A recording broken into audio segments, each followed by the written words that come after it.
Hi ළමයි කෙසල් කොලේ ඔතපු බත් එකක් පෙන්නුවට ඒක නෙමෙයි මෙතන තියෙන විශේෂම දේ.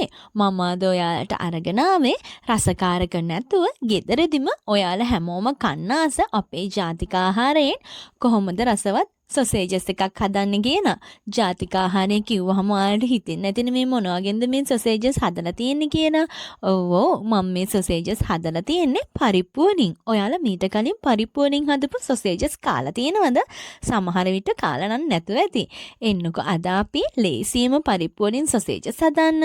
අපි මුලින්ම අපේ පරිප්පු ටික පැය භාගයක් විතර වගේ පොඟවලා තමයි ගන්න ඕනේ. මේ තියෙන මම පොඟවලා ගත්ත පරිප්පු ටික. ඒ ටික දැන් හොදලා හොඳටම වතුර පෙරලා තමයි ගන්න ඕනේ.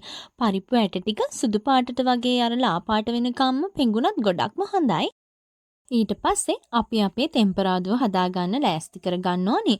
පෑන් එකට තෙල් චුට්ටක් දාලා අපි දැන් මේ තෙම්පරාදුව හදාගන්නවා. මුලින්ම ඉඟුරු සුදුරුණු ටික තෙල් එකට දාලා ඊට පස්සේ ඒ ටික චුට්ටක් රන්වන් පාට වෙද්දි අපි කපාගත්ත සුදු ලුණු ටිකයි රම්පේ කරපිංච ටිකයි දාගන්න ඕනේ. මුලින්ම තෙල් එකට රම්පේ කරපිංච දාන්න යන්න එපා. මොකද රම්පේ පුපුරනවා. අනිවාර්යයෙන්ම මොනවාම හරි චුට්ටක් දාලි වෙලා තමයි අපේ රම්පේ ටිකක් දාන්න ඕනේ.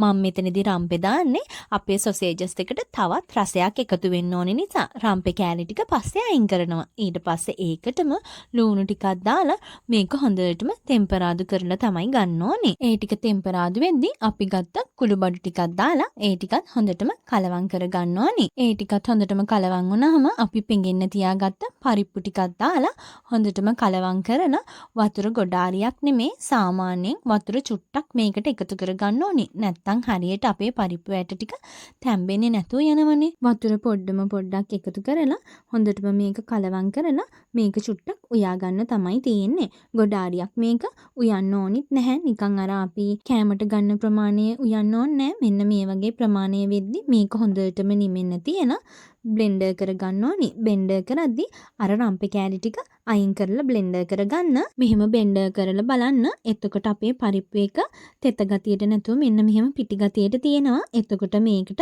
තවත් වතුර චුට්ටක් එකතු කරගන්න ඕනි. වතුර ගොඩාරියක් එකතු කරගන්න යන්න එපා. එහෙම වුණොත් පරිප්පු එක දිය වෙයි. මෙන්න මේ ප්‍රමාණය තමයි අපේ පරිප්පු එක තියෙන්න ඕනි ප්‍රමාණය. නිකන් හරියට බෝල කරන්න පුළුවන් සයිස් එකේ තිබුණොත් ඇති. ඒ වගේ වෙද්දි වතුර ආය දාන්න යන්න එපා. දැන් තියෙන්නේ ඔයාලට කැමති ප්‍රමාණයේ බෝල හදලා සොසේජස් කරලක් ආකාරයට හදාගන්න. මම වීඩියෝ එකේ වර්ග 3කට සොසේජස් ටික හදන විදිහ කියලා දෙනවා. මුලින්ම කෙසල් කොළ එක සොසේජස් කරල හැඩයට මෙහෙම හදාගෙන ඒවා ටික පැත්තකින් තියාගන්න. ඊට පස්සේ මුලින්ම මම ඇලුමිනියම් ෆොයිල් එකකින් ඔතන විදිහ තමයි කියලා දෙන්නේ. මේ විදිහට ඇලුමිනියම් ෆොයිල් එකේ අපි හදාගත්ත සොසේජස් ටික තියලා මුණු දෙක තද කරගන්න. ඇතුළට වාෂ්ප චුට්ටක්වත් යන්නේ නැති වෙන්න. ඊට පස්සේ කෙසල් කොළයක් අරගෙන ඒකෙත් අපේ සොසේජස් කරලක් ඔතලා මෙහෙම දෙපැත්තෙන් යටට තියලා නමා ගන්න. ඊට පස්සේ ඔයාලට පුළුවන් මෙහෙම ලන්ච් ෂීට් එකක් අරගෙන ඒකත් හතරට කපලා අපේ සොසේජස් ටික තියලා දෙපැත්තෙන් මුළු වලින් ගැට ගහ ගන්න. ඔයාලට කැමති විදිහකට ලේසි විදිහකට හදා ගන්න පුළුවන්. ඔන්න මේ තියෙන්නේ මම හදාගත්ත සොසේජස් කරල් ටික. ඒක දැන් පැය භාගයක් විතර වගේ හොඳටම ස්ටීම් කරලා තමයි ගන්න ඕනේ. පොඩ්ඩක් නිමෙනකන් තියලා මේ කවර ගලව ගන්න. නැත්නම් ඔයාලගේ අත පිච්චෙයි. මම නම් රස්නේ පිටින්ම තමයි ගලවන්නේ. මොකද ඔයාලට පෙන්වන්න ඕනේ නිසා. මේ තියෙන්නේ අපි හදාගත්ත සොසේජස් ටික. මේක ඔයාලට මෙහෙම වුණත් රස බලන්න පුළුවන්. නැත්නම් ෆෑන් එකකට බටර් හරි තෙල් ටිකක් හරි දාලා රන්වන් පාට වෙනකම් බැදලා ගන්නත් පුළුවන්. මේ බලන්නකො සොසේජස් කරලා කඩේ තියෙන සොසේජස් වගේමයි. ඔන්න ভেජිටේරියන් ඔයාටයි කඩෙන් සොසේජස් කන්න අකමැති ඔයාටයි මෙන්න මෙහෙම ගෙදරදිම පරිප්පු සොසේජස් හදාගන්න පුළුවන්. මම ඔයාලට කලින් සෝයා සොසේජස් හදන විදිහයි චිකන් සොසේජස් හදන විදිහයි වීඩියෝ දාලා තියෙනවා. ඒවත් බලන්න. ඔයාලගේ රස අනුව තවත් මොන හරි වර්ගයකින් සොසේජස් හදන්න ඕන නම් මට කියන්න. මම මේක try කරලා බලලා හරියට තිබ්බද කියලා ඔයාලත් එක්ක බෙදා ගන්න. මේක ඔයාලට මෙහෙම රන්වන් පාට වෙනකම් බෙදලා ගන්නත් පුළුවන්. මේ සොසේජස් එක මාරම රසයි. මම කියනවාට නිකමට හදලා බලන්නකෝ.